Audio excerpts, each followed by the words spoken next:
My name is Celestine Delacroix, and my family calls me a failure. They see me working at a coffee shop and shake their heads. When my brother got sentenced to 15 years in prison, they blamed me. Celestine never helps anyone, they whispered.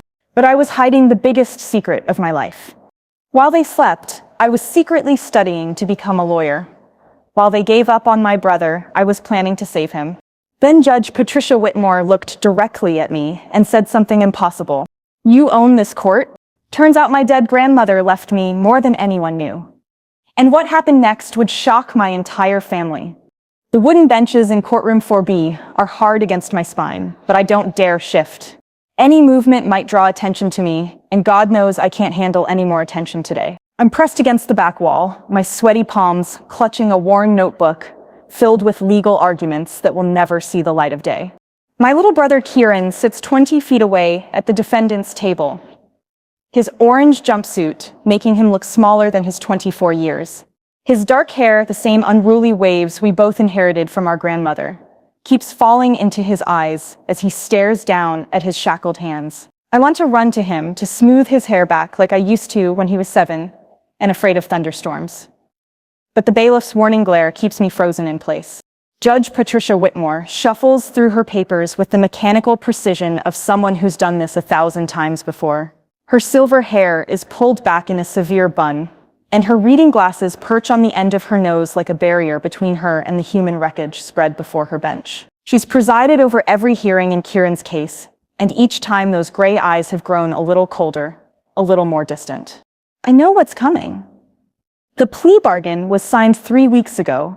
15 years for armed robbery and assault. Kieran's overworked public defender barely looked up from his other files when he explained the deal. "Take it or risk life in prison," he'd said with all the emotion of someone ordering coffee. But I've spent months studying this case, filling notebook after notebook, with research they'll never see. The search was illegal. The confession was coerced. The witness testimony doesn't match the physical evidence. None of it matters, though, because I'm nobody. Just the sister who couldn't save him. Will the defendant please rise? Judge Whitmore's voice cuts through my spiraling thoughts. Kieran stands slowly, his lawyer's hand briefly touching his shoulder in what might be meant as comfort but looks more like habit. The courtroom holds its breath. Behind me, I can hear other families whispering, their own tragedies temporarily forgotten, as they watch ours unfold.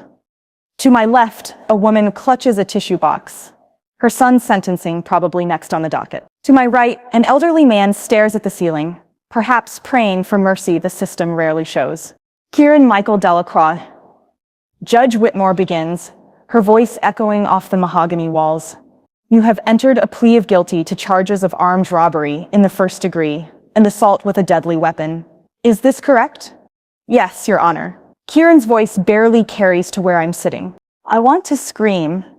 Want to jump up and tell everyone in this room that my brother isn't a hardened criminal, that he's sick, that he needs help, not punishment. But my voice is trapped in my throat, strangled by years of family disappointment and my own crushing sense of inadequacy.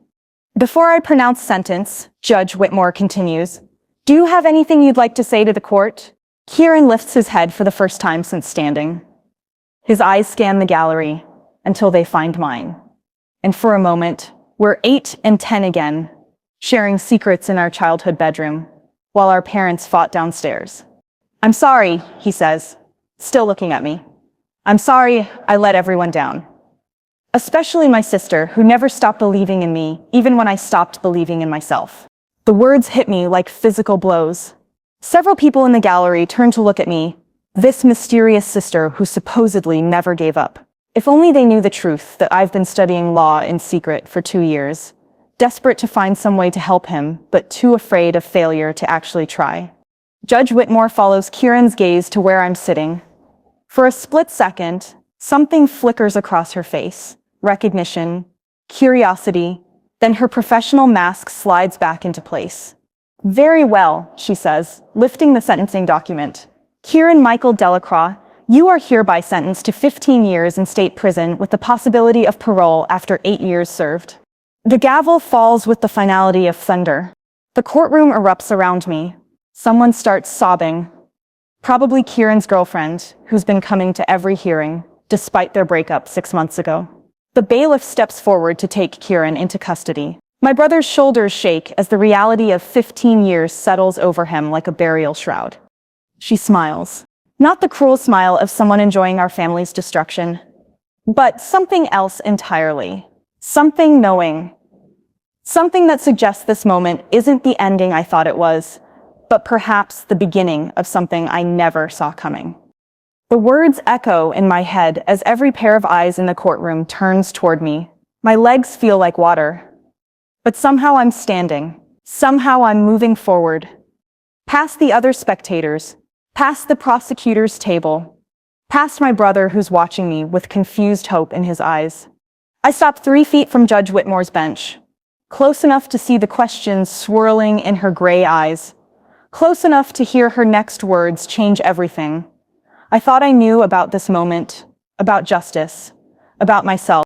Judge Whitmore's words hang in the air like smoke, and I can feel every person in this courtroom staring at me. My feet feel glued to the floor, but somehow I force myself to take another step toward her bench. Your Honor, I manage, my voice sounding foreign to my own ears. I'm not sure what. Not here. She glances around the packed courtroom, then back at me. In my chambers. 10 minutes.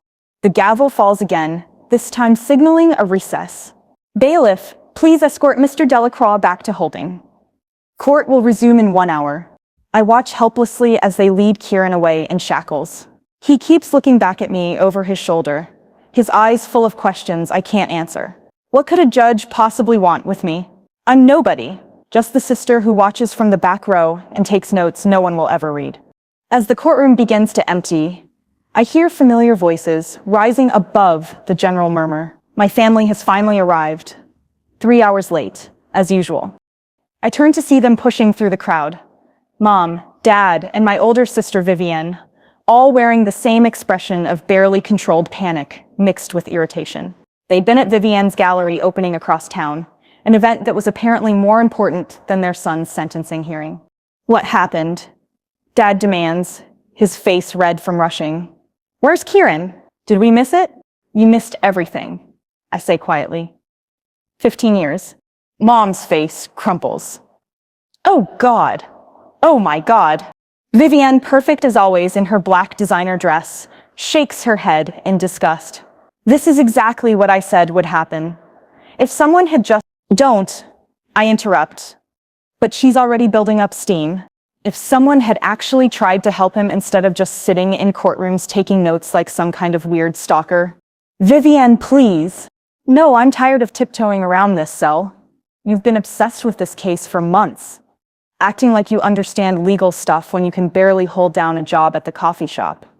Maybe if you'd used all that energy to actually do something useful? Like what? The words explode out of me louder than I intended. Several people still lingering in the courtroom turn to stare. Like what exactly should I have done, Viv? Hire him a lawyer with what money? Get him into rehab with what connections? I'm the family failure, remember? The one who dropped out of college and can't get her life together. Dad runs his hands through his graying hair. Celestine, honey, that's not. Yes, it is. My voice is shaking now. Months of buried resentment pouring out. That's exactly what you all think.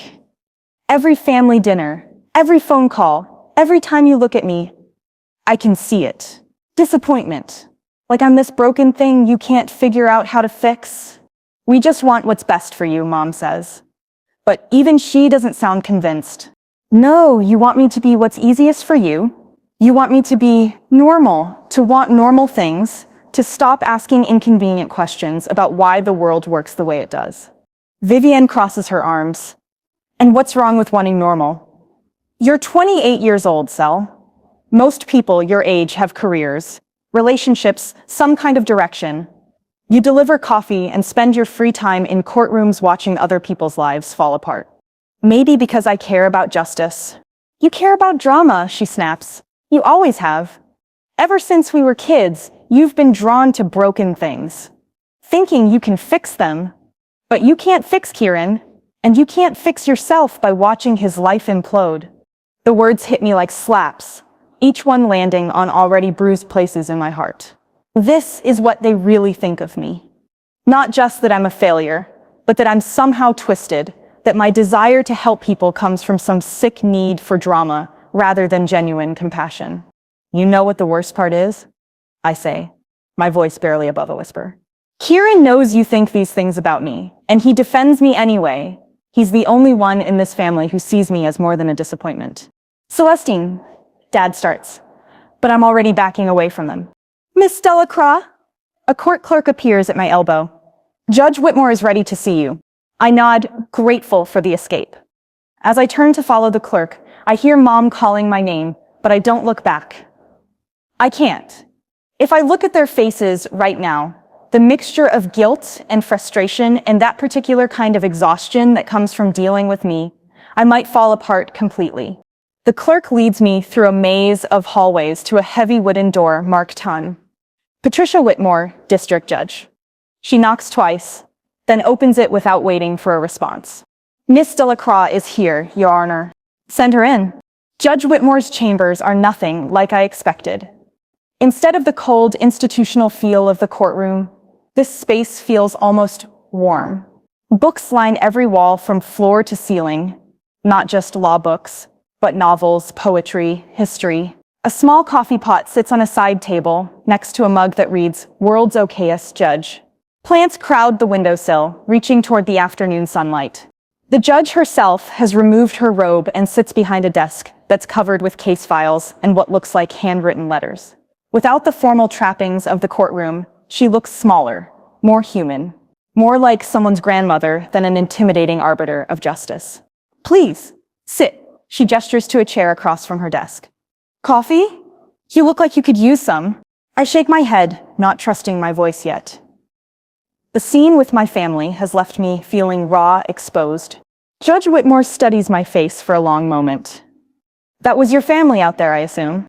Unfortunately, they don't seem to have much faith in you. It's a simple observation, stated without judgment, but it cuts deeper than all of Vivian's accusations. No, they don't. Tell me, she says, leaning back in her chair. What do you do for work, Miss Delacroix?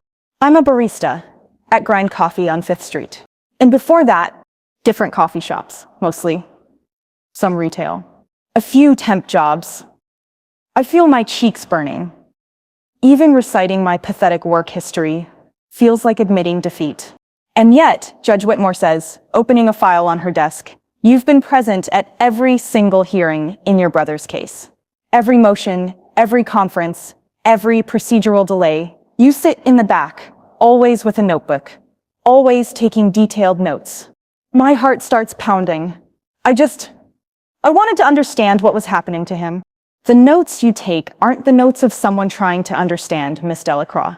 They're the notes of someone who already understands quite well. She pulls a sheet of paper from the file and slides it across the desk to me. It's a photocopy of a page from my notebook, a page I definitely didn't give anyone permission to copy. Motion to suppress evidence based on Fourth Amendment violations, she reads aloud. Detailed analysis of the exclusionary rule, citations to relevant case law, including Mapp v. Ohio and Terry v. Ohio.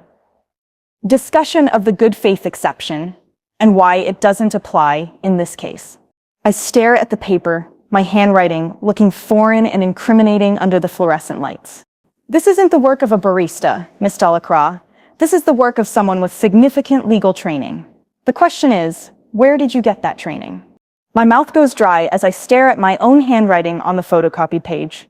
Seeing my secret thoughts laid bare under Judge Whitmore's scrutiny feels like being caught naked in public. For 2 years, I've guarded these notebooks like precious treasures, hiding them under my bed, carrying them in bags my family never bothered to look inside.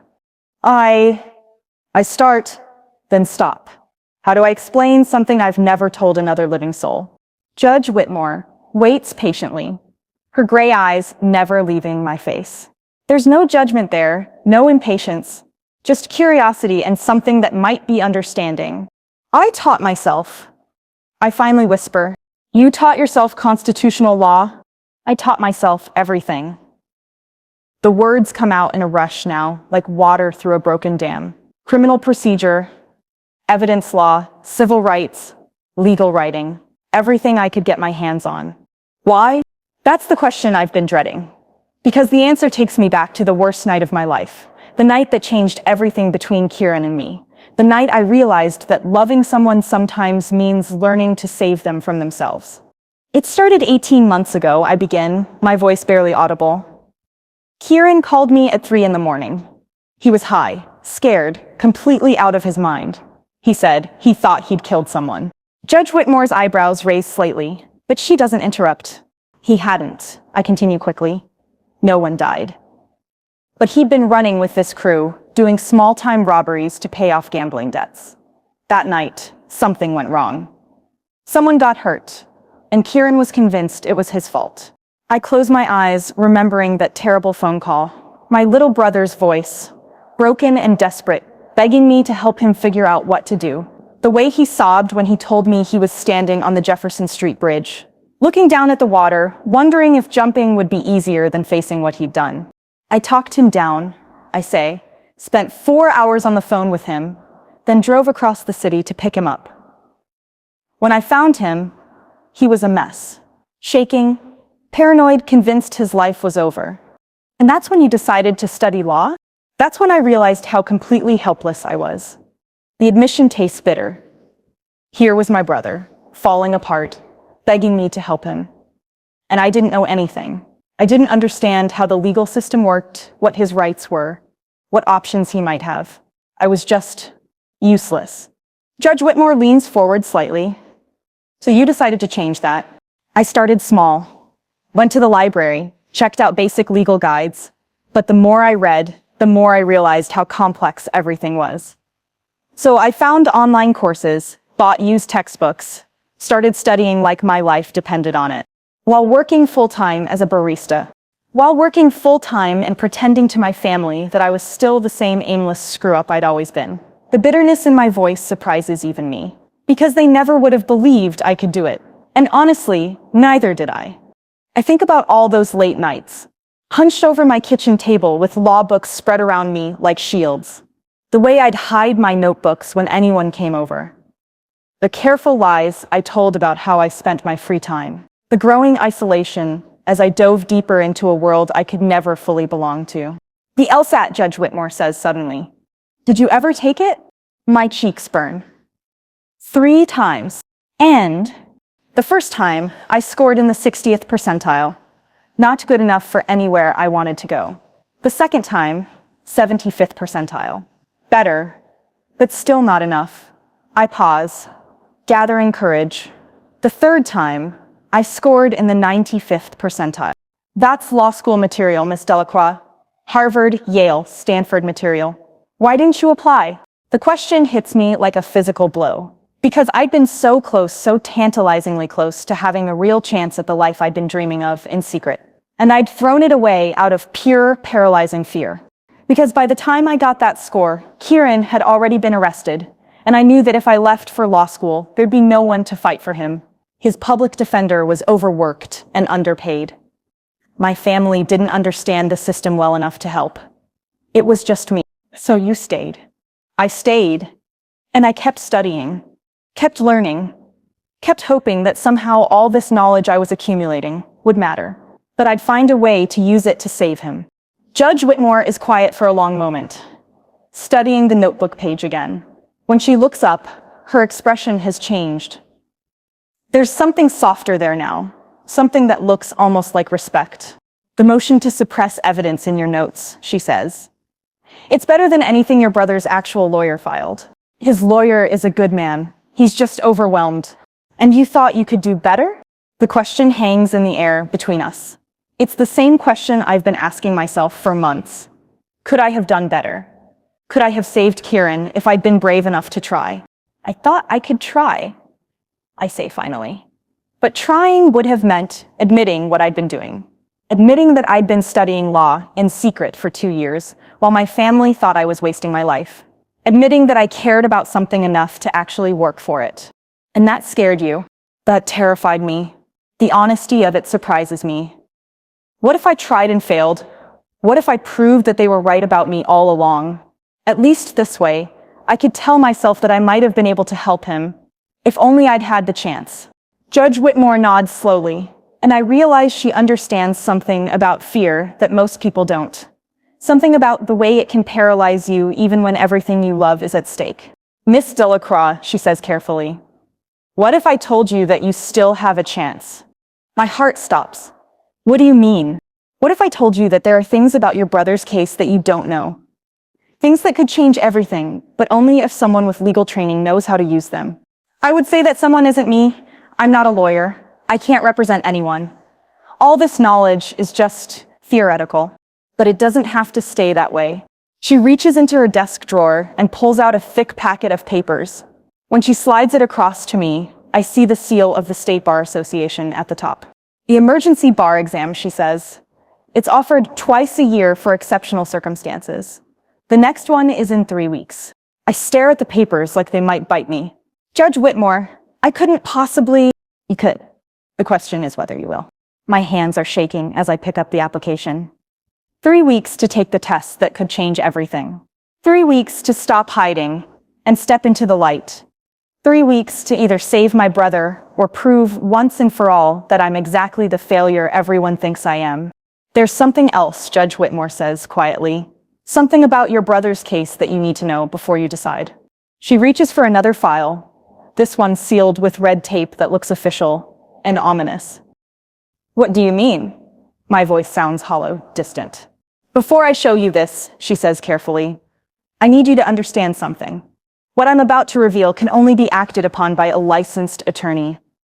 If you see this information and choose not to take the bar exam, it dies here. Your brother serves his 15 years, and nothing changes.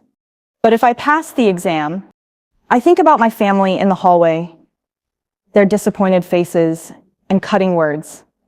I think about Kieran in his orange jumpsuit, looking at me like I might be his last hope. I think about 2 years of secret studying, of knowledge that's been burning inside me with nowhere to go. Show me, I whisper. This is the complete investigation file for the convenience store robbery your brother was convicted of, she begins. What you're about to see never made it to trial. It was buried in bureaucratic red tape and prosecutorial discretion.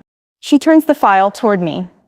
The first page shows a map of downtown with 2 locations circled in red ink. One is the Quick Mart, where Kieran was arrested. The other is a gas station 6 blocks away. 2 robberies happened that night, Judge Whitmore continues. Same time, same method, same crew. The gas station hit netted $800. The Quick Mart where your brother was caught had only $63 in the register. I study the timeline at the bottom of the page. Both robberies occurred at 11:47 p.m. according to the police reports. That's impossible, I say, understanding dawning. Kieran can't be in 2 places at once. Exactly. But here's where it gets interesting. She flips to the next page, revealing security camera screenshots. The gas station cameras captured clear images of 3 perpetrators, 2 men and a woman, all wearing identical masks, identical clothes. My heart starts pounding as I look at the grainy black and white images. The woman is obviously not Kieran, but the 2 men, the height and build match your brother and his known associates, Judge Whitmore says, Marcus Chen and Tommy Valdez. But look at this. She pulls out another set of photos, these from the Quick Mart security system. The timestamp shows the same moment, 11:47 p.m. In these images, I can clearly see Kieran's face as his mask slips during the struggle with the clerk.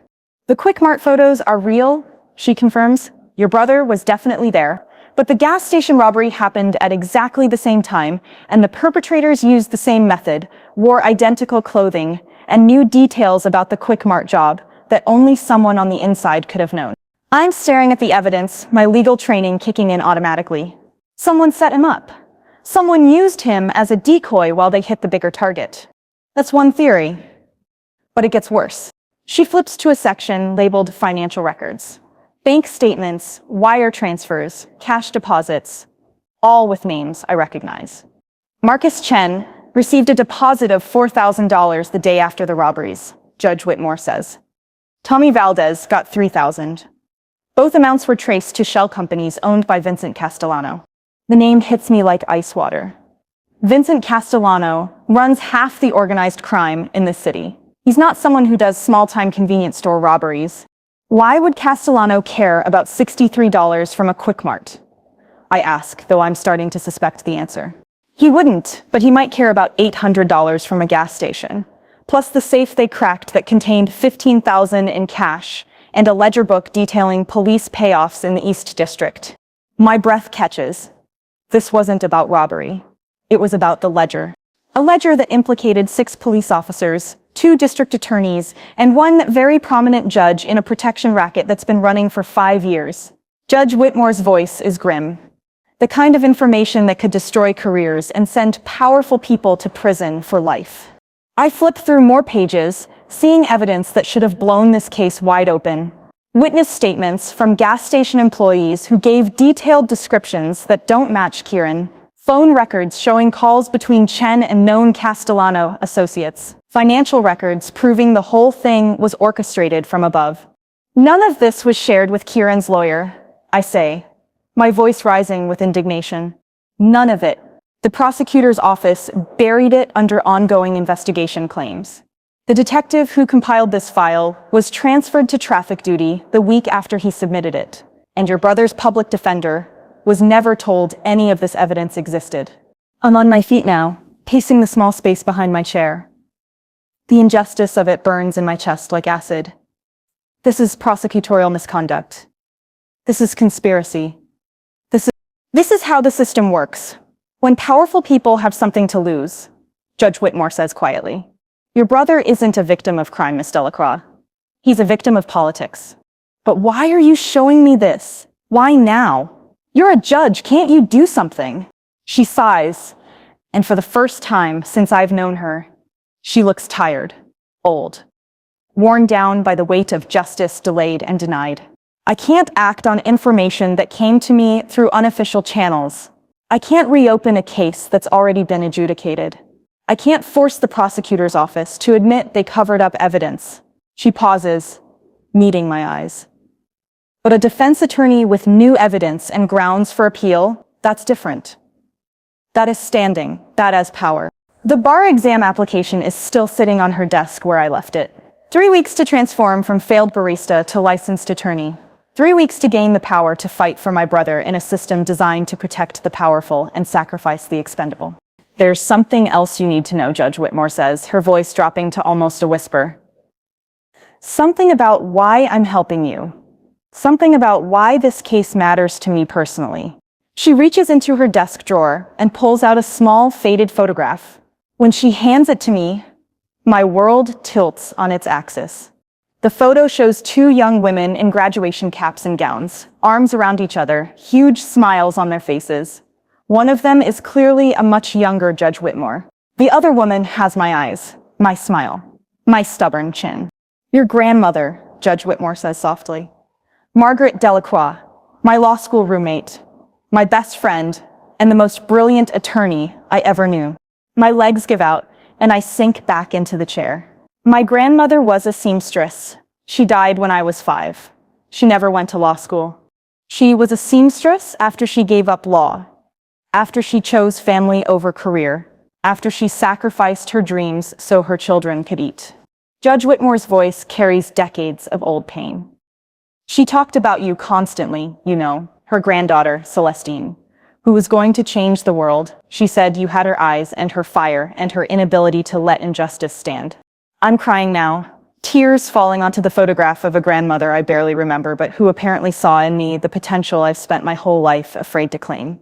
She made me promise, Judge Whitmore continues, that if anything ever happened to her family, if any of you ever needed help fighting the system, I would be there, that I would give you the chances she never had. Is that why you've been watching me? Why you know about my notes?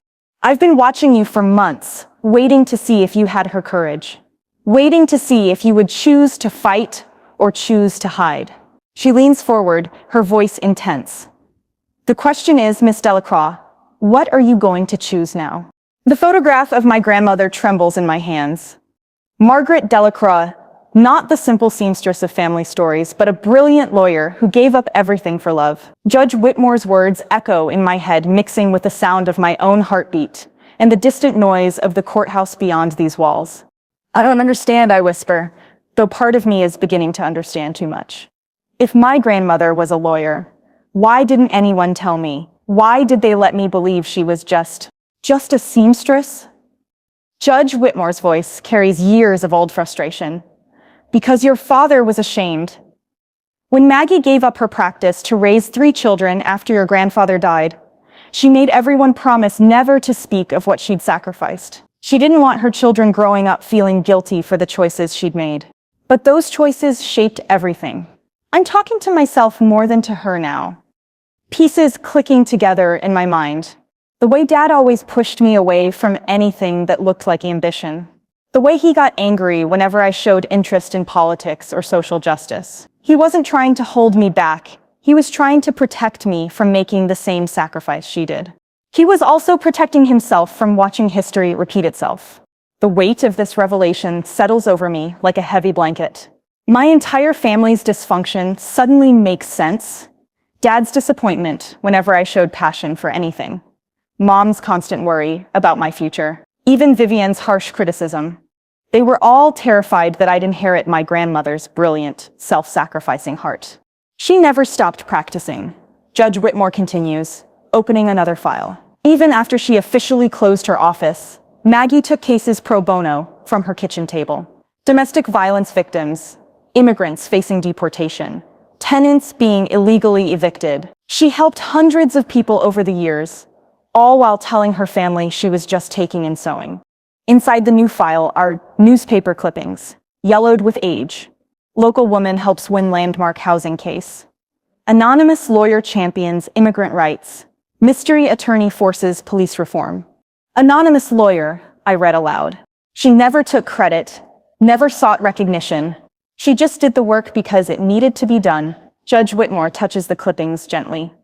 Just like you've been doing, the research, the brief writing, the invisible help you've been giving other defendants. It's exactly what she used to do. My throat feels tight. How do you know about that? Because some of those cases came through my courtroom. The Henderson immigration case last year, the brief that saved that family from deportation was brilliant work. Filed by a lawyer I'd never heard of, who mysteriously withdrew from the case after winning. The Williams appeal that overturned a wrongful conviction. Same story. Exceptional legal work, anonymous representation, victory achieved and credit declined. I sink deeper into my chair, overwhelmed by the realization that I've been living my grandmother's life without even knowing it. Working in shadows, helping people I'd never meet again, convinced that I wasn't good enough to step into the light. The question, Judge Whitmore says firmly, is whether you're going to keep hiding like she did, or whether you're going to learn from her mistake. Mistake? The word comes out sharper than I intended. She helped hundreds of people. She raised 3 children alone. She sacrificed everything for others. How is that a mistake? Because she let fear make her smaller than she was. Judge Whitmore's voice is gentle but uncompromising. Because she taught her family that dreams were dangerous things that had to be hidden away.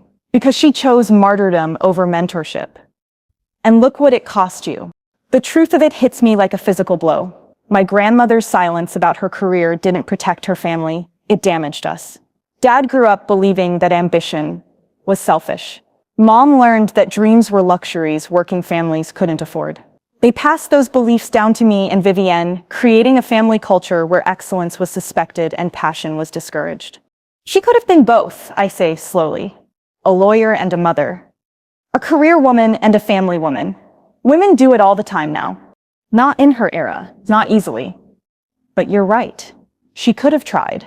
She could have fought for balance instead of choosing sacrifice. And maybe if she had, your father wouldn't have spent his life afraid of his daughter's potential. I look at the bar exam application again. 3 weeks to change everything. 3 weeks to step out of the shadows and claim the life my grandmother never let herself live. If I fail, I say quietly, I prove them all right. I prove that I'm just the family disappointment who had delusions of grandeur. And if you succeed, if I succeed, I save Kieran. I expose a conspiracy. I become the lawyer my grandmother always was. But but never got to be openly. I pause, the full weight of possibility settling over me. I change everything. Judge Whitmore reaches across the desk and touches my hand briefly. Your grandmother used to say that courage isn't the absence of fear, it's the decision that something else is more important than your fear. What was more important to her? Family, justice, the belief that someone had to stand up for people who couldn't stand up for themselves. She smiles sadly. The same things that are important to you. I think about Kieran in his cell, probably wondering if anyone is fighting for him. I think about all the other defendants like him, railroaded by a system that protects the powerful and discards the vulnerable. I think about my grandmother, brilliant and capable and hidden away, helping people from the shadows, while her own family forgot she'd ever been extraordinary. There's something else, Judge Whitmore says, her voice dropping to barely above a whisper. Something I haven't told you yet about why this matters so much to me personally. She stands and walks to her window, looking out at the courthouse steps where protesters sometimes gather, where lawyers make statements to the press, where justice occasionally happens in public view. Your grandmother didn't just give up her practice when your grandfather died, she says without turning around. She gave up a partnership offer at one of the most prestigious firms in the state. She was going to be the first woman partner in their history. My breath catches. She never said because the offer came the same week your grandfather had his heart attack. She had to choose between the biggest opportunity of her career and taking care of 3 grieving children who needed their mother. Judge Whitmore turns back to face me. She chose family. She always chose family. But she regretted it for the rest of her life. How do you know that? Because she told me. In this very office, 20 years ago, when she came to ask me to watch over her family if anything ever happened to her, she said the hardest part wasn't giving up her dreams. It was teaching her children that dreams were things you had to give up. I'm crying again, but this time the tears feel different. Cleaner, somehow, like they're washing away years of accumulated shame and fear. She made me promise, Judge Whitmore continues, that if any of her grandchildren showed the same fire she'd had, I would make sure they got the chances she never took. That I would help them choose differently. Is that what this is? You fulfilling a promise to a dead woman? No, she says firmly. This is me fulfilling a promise to a living one. To you, Celestine. To the brilliant young woman who's been hiding her light under a bushel because she's afraid of burning too bright. The bar exam application sits on the desk between us like a bridge between my old life and a future I've never dared to imagine. 3 weeks to study for the most important test of my life. 3 weeks to transform from coffee shop failure to licensed attorney.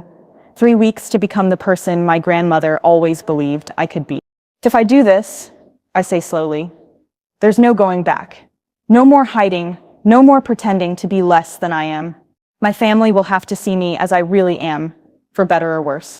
Yes, they will. And if they can't handle that, if they decide they preferred me when I was safely disappointing, Judge Whitmore's smile is sad but warm. Then you'll know where you stand, and more importantly, you'll know who you are.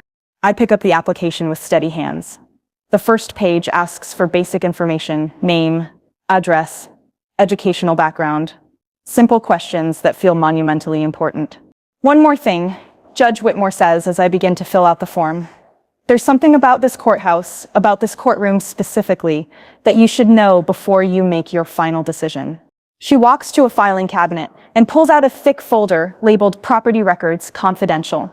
Something that might change how you think about what you're taking on. Judge Whitmore opens the property file with the same careful reverence she showed the sealed evidence folder. My pen hovers over the bar exam application, my hand frozen between signing my name and walking away from this moment forever. This courthouse, she begins, spreading deed documents across her desk, isn't owned by the county like most people assume. I look around her chambers with new eyes, taking in the warm personal touches that now seem oddly out of place for a government building. The plants, the coffee maker, the family photos I hadn't noticed before.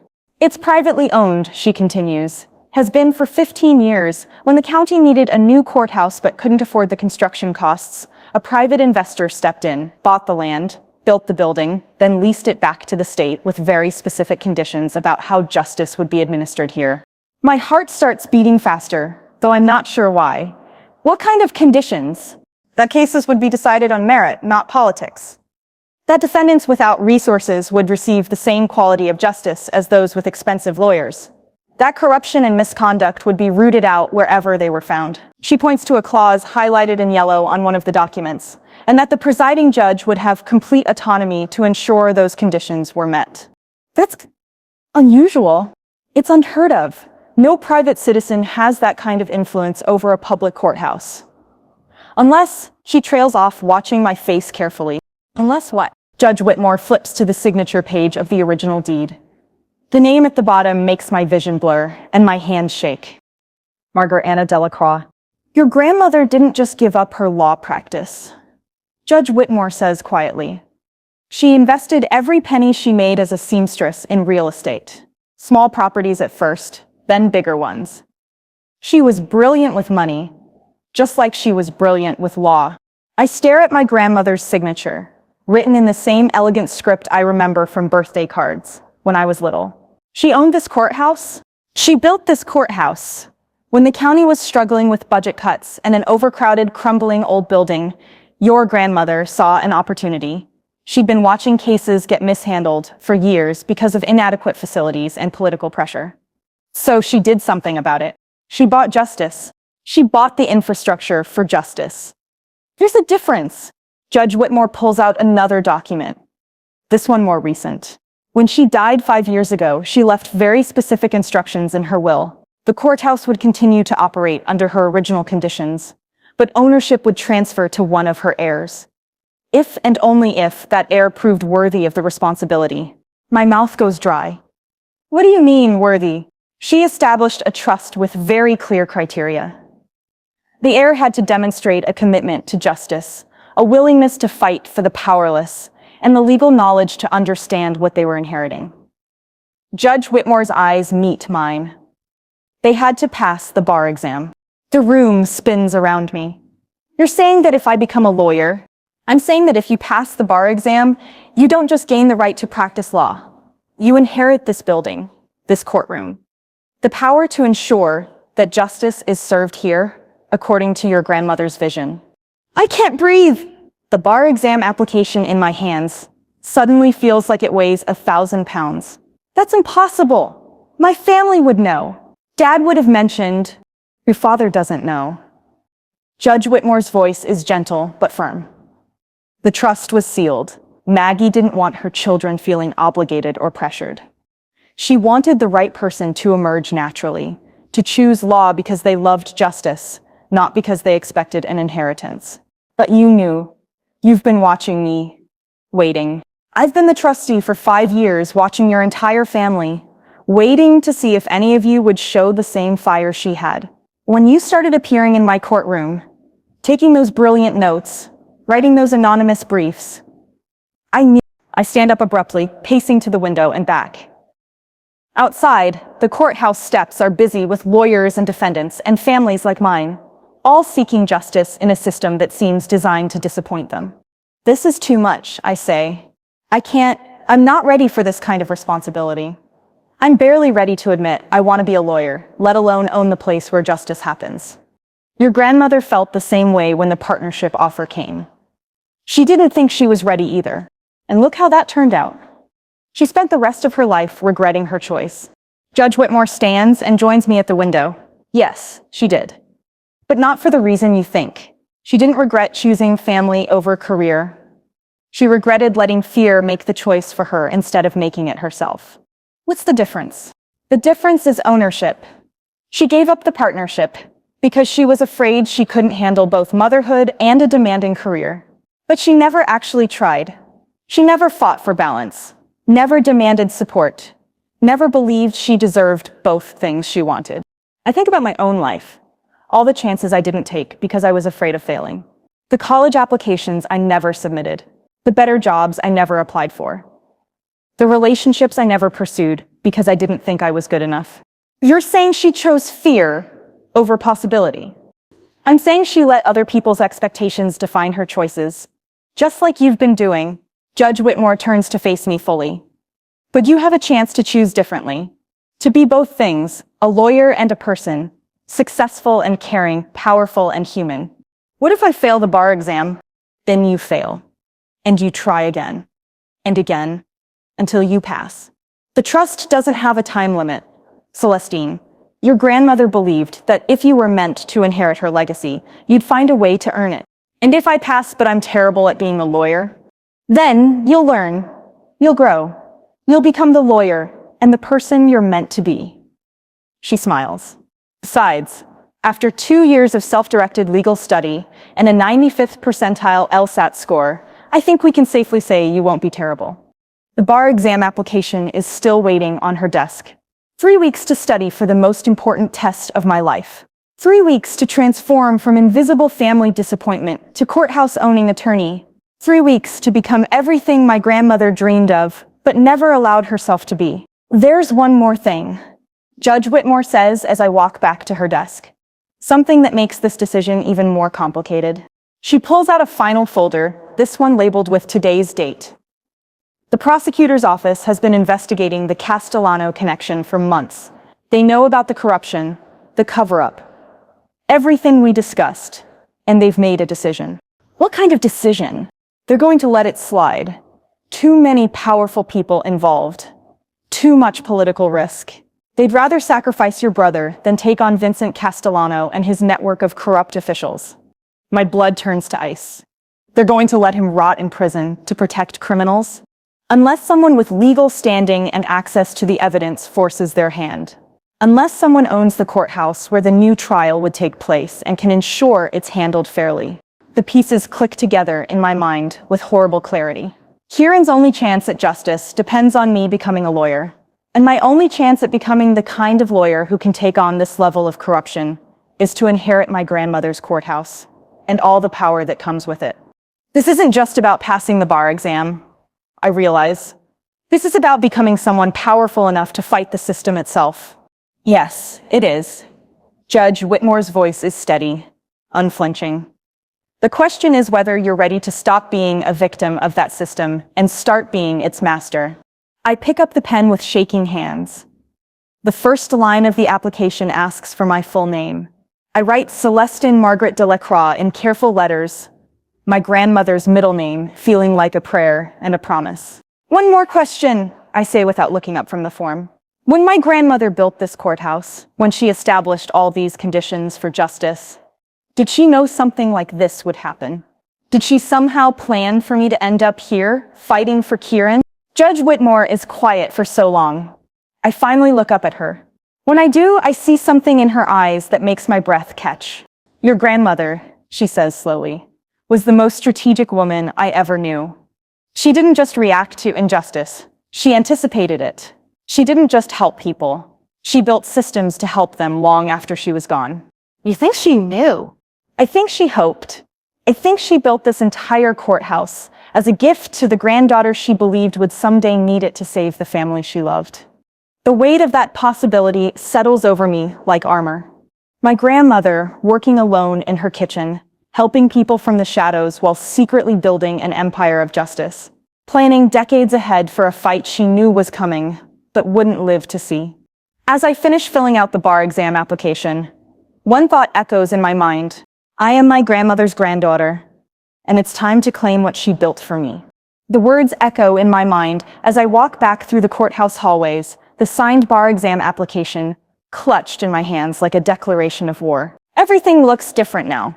The marble floors my grandmother paid for, the security cameras she insisted on, the holding cells where Kieran sits believing no one powerful enough to help him exists. He's wrong about that. He's been wrong for months. My family is waiting in the hallway outside Judge Whitmore's chambers, huddled together in a tight circle of anxiety and whispered conversations. When they see me approaching, Dad immediately steps forward. Celestine, what did she want? What's going on? I look at their faces, worried, confused, still carrying that familiar expression of doubt about my ability to handle anything important. In a few hours, I'll have to tell them everything. About my secret studies, about my LSAT scores, about the grandmother they thought they knew but never really understood. But first, I need to see Kieran. I need to talk to my brother, I say, walking past them toward the jail wing of the courthouse. Honey, visiting hours ended an hour ago, Mom calls after me. Not for his attorney, I call back without stopping. The words hang in the air behind me, like a bomb I've just detonated. I can hear Dad saying, "What did she just say?" And Vivian's shocked. Did she say attorney? But I don't stop walking. The guard at the jail entrance looks up from his newspaper as I approach. He's young, probably new, with the kind of eager-to-please expression that suggests he actually cares about doing his job right. I need to see Kieran Delacroix, I tell him. I'm his legal counsel. I don't have you on the approved attorney list, he says, checking his computer screen. I pull out the business card Judge Whitmore gave me before I left her chambers. A temporary authorization that will last exactly 24 hours, long enough for me to have one crucial conversation with my brother. Emergency counsel appointment, I explain. Signed by Judge Whitmore this afternoon. He examines the card carefully, then looks at me with new respect. Conference room 3. I'll have him brought down in 5 minutes.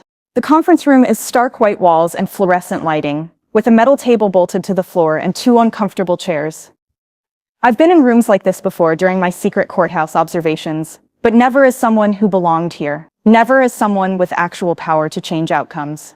When the door opens and Kieran shuffles in wearing his orange jumpsuit and ankle shackles, the sight hits me harder than I expected. He looks thin, tired, older than his 24 years. But when he sees me, his whole face lights up with the kind of hope I haven't seen from him in months. Sil? What are you doing here? They said my attorney wanted to see me, but...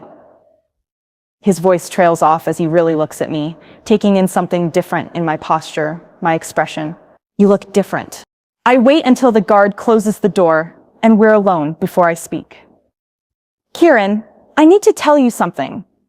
Something that's going to change everything. He sits down across from me, leaning forward with the intensity I remember from when we were kids sharing secrets. What is it? You're innocent. The words hit him like a physical blow. He leans back in his chair, shaking his head. Sel, no. I was there. I robbed that store. I hurt that clerk. You were set up. I pull out copies of the documents Judge Whitmore showed me, spreading them across the metal table. There were 2 robberies that night, Kieran. At exactly the same time, you were the distraction, while Vincent Castellano's crew hit the real target. I watch his face as I explain everything. The gas station robbery, the financial records, the evidence that was buried by corrupt prosecutors. With each revelation, his expression changes from disbelief to confusion to a slowly growing anger that mirrors my own. They used me, he says finally, his voice hollow. They used me, and then threw me away. Yes, they did, but we're gonna fight back. We? He looks at me with that familiar mixture of hope and skepticism. So I love you, but what can we do? I already pled guilty. The case is over. The case is never over until justice is served. I lean forward, meeting his eyes. Kieran, there are things about me you don't know. Things I've been hiding because I was afraid. Like what? I take a deep breath, preparing to say out loud the truth I've been carrying in secret for 2 years. Like the fact that I've been studying law, like the fact that I scored in the 95th percentile on the LSAT, like the fact that I'm taking the bar exam in 3 weeks. He stares at me for a long moment, processing this information. You're going to be a lawyer? I'm going to be your lawyer, and I'm going to get you out of here. Kieran's eyes fill with tears, the first time I've seen him cry since the night he called me from that bridge. Scared and broken and convinced his life was over. Why didn't you tell me? He whispers. All this time, I thought you were just watching, just being supportive, but powerless. I never knew you were actually doing something. Because I didn't believe I could do it. Because our family taught me that I was supposed to fail at anything that mattered. I reach across the table and take his shackled hands in mine. But I was wrong. We were all wrong about what I'm capable of. What changed? I think about Judge Whitmore's chambers, about the files full of evidence, about the photograph of my grandmother in graduation robes. I learned the truth about our family, about what we're really capable of when we stop being afraid. What do you mean? This is the hardest part to explain. The revelation that will change how Kieran sees not just me, but everything we thought we knew about where we came from. Our grandmother wasn't just a seamstress, Kieran. She was a lawyer. A brilliant lawyer who gave up her practice to raise her children, but who never stopped fighting for justice in secret. I tell him everything about Margaret's hidden legal work, about the cases she won from her kitchen table, about the courthouse she built as a legacy for the grandchild who would inherit her fight for justice. She built this courthouse? Kieran looks around the sterile conference room with new eyes. The courthouse where I'm being held? The courthouse where you're going to be freed, where justice is finally going to be served, not just for you, but for everyone the system has failed. Kieran is quiet for a long time, absorbing the magnitude of what I've told him. When he finally speaks, his voice is steady for the first time since his arrest. What do you need from me? I need you to trust me. I need you to believe that I can do this, even when the evidence seems impossible. And I need you to help me prepare for the biggest legal fight of our lives. How? I pull out a notebook, not one of my secret legal journals, but a fresh one I bought on the way here. I need you to tell me everything you remember about that night. Every detail, every conversation, every person you saw. We're going to build a timeline that proves you were set up, and we're going to use it to bring down everyone who put you here. Kieran nods, his jaw set with determination I haven't seen from him in years. Where do we start? We start with the truth, all of it, no matter how ugly or complicated or incriminating it seems. I click open my pen, ready to write. We start by admitting that you're not just a victim of crime, you're a victim of corruption. And corruption can be fought if you know how to do it. For the next hour, we work together like we're children again, building something important out of shared secrets and absolute trust. Kieran tells me about the weeks leading up to his arrest, about the pressure from Marcus Chen and Tommy Valdez, about the mysterious phone calls and meetings he was excluded from. Slowly, a picture emerges of a young man who was manipulated and used by people far more sophisticated than him. A picture of systematic exploitation that goes far beyond one night's robberies. There's something else, Kieran says as our time runs out. Something I never told anyone because I didn't think it mattered. What? The night before the robbery, Marcus got a phone call. He thought I was asleep, but I heard him talking to someone. He kept saying yes, sir, and no, sir, like he was talking to someone important. Someone he was afraid of. What did he say? He said, "Don't worry. The kid doesn't know anything. He'll do exactly what we tell him to do. And when it's over, he'll take the fall just like we planned." The words hit me like ice water. They knew. From the beginning, they planned to sacrifice him. Kieran, I say carefully, do you think you could identify the voice on the other end of that call? Maybe. It was muffled, but there was something familiar about it, like I'd heard it before somewhere. The guard knocks on the door, signaling that our time is up. As Kieran stands to leave, he turns back to me one last time. "So, do you really think you can do this? Do you really think you can take on people like Vincent Castellano and win?" I think about my grandmother working alone in her kitchen while building an empire of justice. I think about Judge Whitmore, trusting me with evidence that could destroy careers. I think about the courthouse waiting above us, built with love and foresight for this exact moment. I think, I say, that they picked the wrong family to mess with. As they lead Kieran back to his cell, I sit alone in the conference room for a moment, reviewing my notes from our conversation. Tomorrow, I start studying for the bar exam in earnest. In 3 weeks, I'll either pass and become the lawyer Kieran needs, or I'll fail and have to watch him serve 15 years for someone else's crime. But tonight, for the first time since this nightmare began, I believe we're going to win. Because I am my grandmother's granddaughter, and I was born to fight battles like this one. 21 days later, I'm standing outside the State Bar Examination Center at 6 in the morning, my grandmother's ring catching the early sunlight as I clutch my admission ticket. 3 weeks of studying 18 hours a day. 3 weeks of my family watching me transform from coffee shop failure to someone they barely recognize. 3 weeks of preparation for the moment that will determine not just my future, but Kieran's freedom.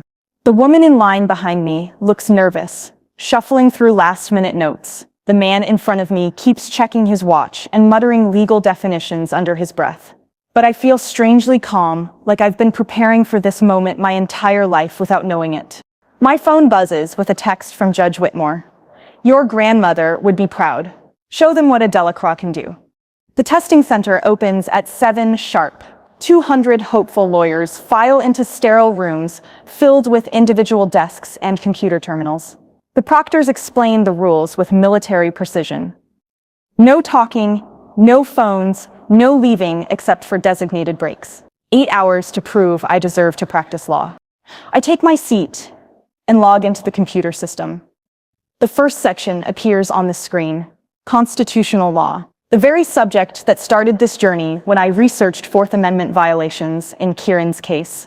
For the next 8 hours, I pour 28 years of frustration, 2 years of secret studying, and a lifetime of believing I wasn't good enough into every answer.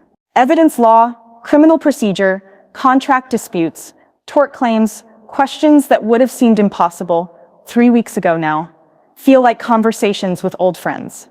By the time the final section ends, my hands are cramping and my eyes are burning, but I feel something I've never experienced before, complete confidence in my own abilities. 2 months later, I'm standing in the same courthouse where this all began, but everything is different now. I'm wearing a navy blue suit that actually fits. My hair is pulled back in a professional bun, and I have a briefcase full of evidence that's going to change everything. The bar exam results came back 6 weeks ago. I passed with a score in the top 3% statewide. The character and fitness review was expedited thanks to Judge Whitmore's influence and my grandmother's foundation backing. Yesterday, I was officially admitted to practice law in the state of New York. Today is my first official case as an attorney. The courtroom gallery is packed with reporters, courthouse regulars, and curious onlookers who've heard rumors about the young lawyer taking on Vincent Castellano's network. My family sits in the front row, not in shame this time, but in pride that still feels fragile and new. Dad keeps wiping his eyes. Mom clutches a tissue box. Even Vivienne looks impressed, though she's still processing the sister she thought she knew becoming someone entirely different. Kieran sits at the defendant's table beside me, looking healthier than he has in months.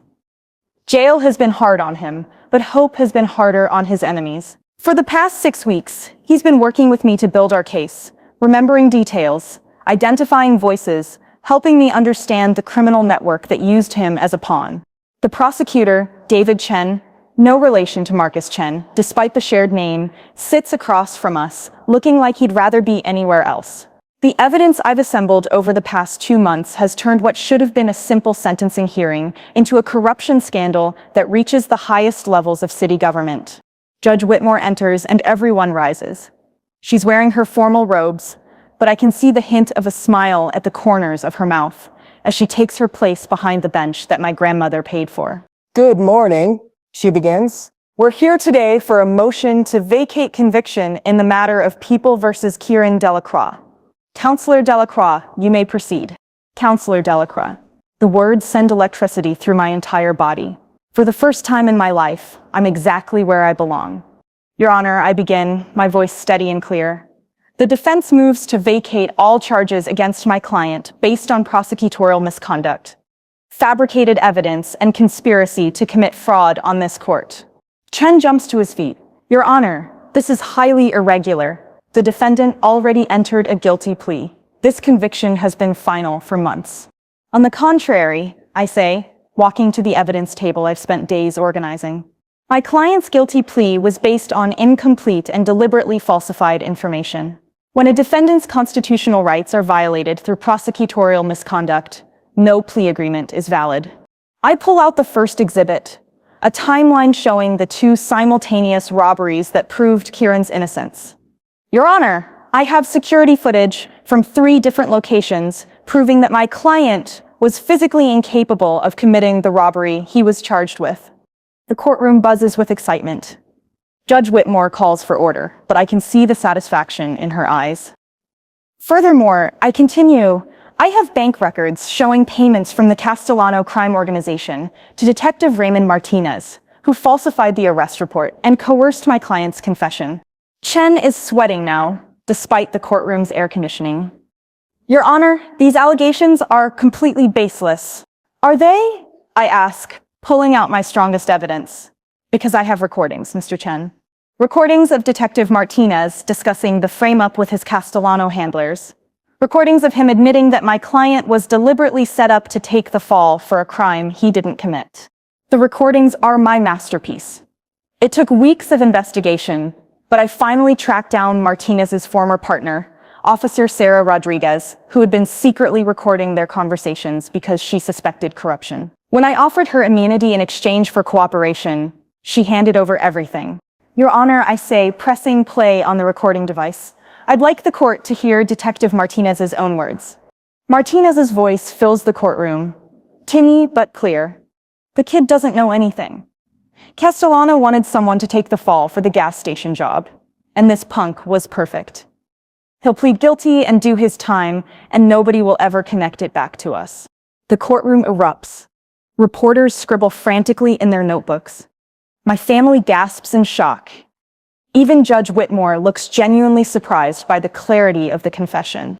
Your Honor, I continue over the noise. This recording was made 3 days before my client's arrest.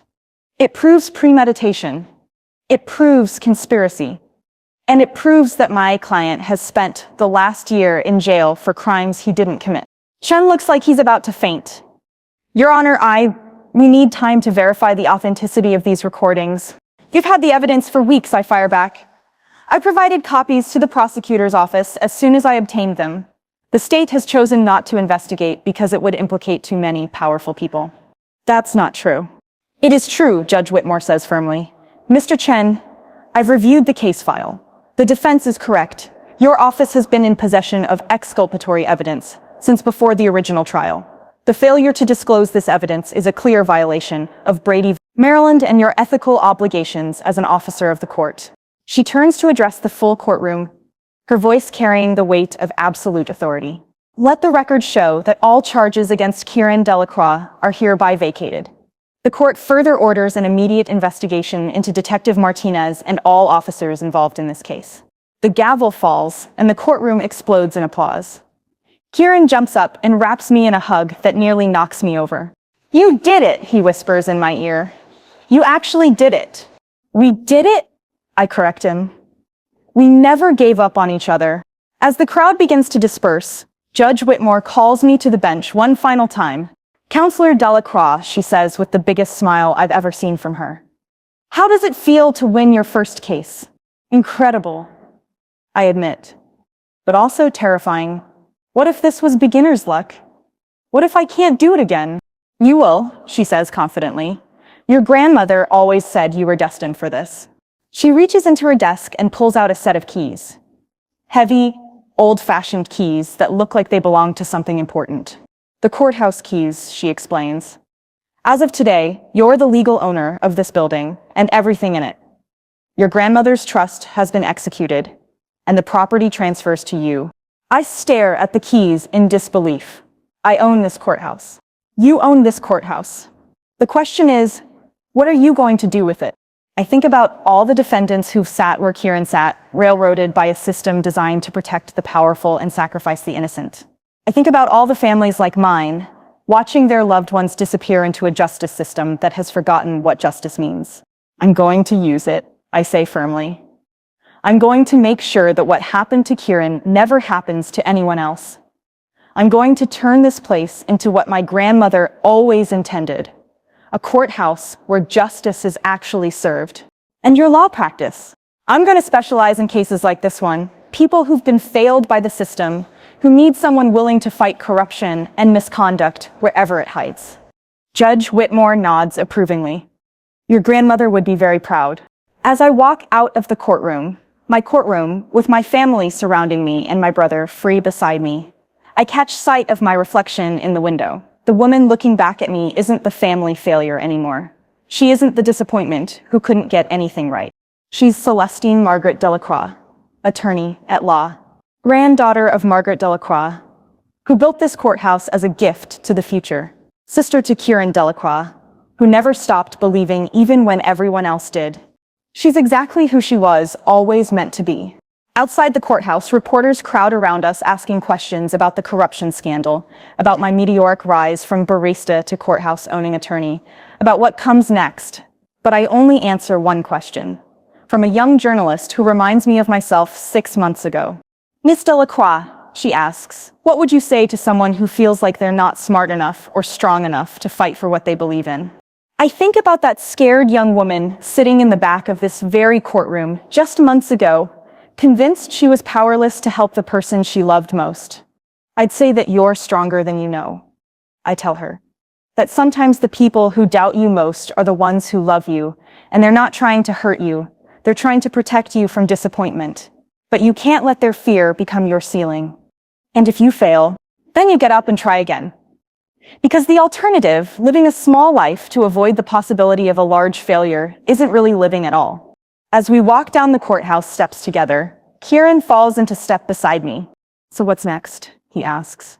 I look up at the building my grandmother built, at the windows of the courtroom where justice was finally served, at the sign that will soon read Delacroix Legal Aid Foundation.